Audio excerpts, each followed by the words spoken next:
Hiya! In this video, I'm going to show you exactly how to mail merge with automatic follow-ups directly in Google Sheets. Sending a sequence of emails is the most effective way to boost your reply rates without any manual tracking. Now, before we dive in, know that Mailmeteor gives you two options. First, email sequences. You send a series of emails at fixed intervals, regardless of what the recipient does. Think onboarding flows or drip campaigns. Second, auto follow-ups. So these are conditional, meaning an email only sends if a specific action is met or not met, like no reply or no open. Today we'll use the conditional approach. Step 1. Open your Google Sheet, just like we did, with your contacts. Make sure you have clear headers like first name and email. Then launch Mailmeteor from extensions right here. Click on New Campaign. Step 2, draft your first email. So here we're using the first name variable to personalize it, as you can see here, and we've also added another one here. If you can't remember how to add a variable, super simple, just click right here, insert variables, and it will go and select the columns from your Google Sheet. Okay, step 3, click the small arrow right here and then select follow up.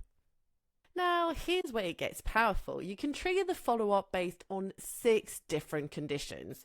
If no reply, if no click, if no open, if opened, if clicked, if replied, and no matter what, so in any case. For this example, we'll just stick to if no reply.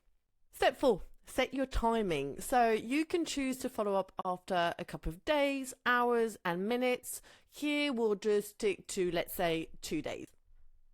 Step 5, write your follow-up. So variable work here too. We've just written it, inserted variables. Don't forget to sign, of course. Step 6, you can keep adding more steps by clicking on new step. So a good rule of thumb, 3 steps is the sweet spot and never go beyond 7 or you risk being flagged as spam. When you're ready, click next here and click on follow-up.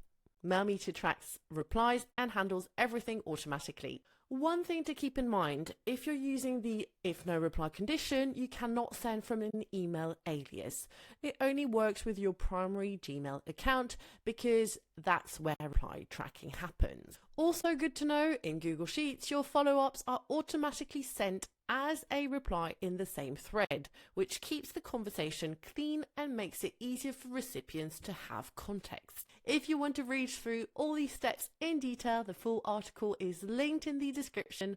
Subscribe for more Mailmeteor tips and tricks, and in the meantime, happy emailing.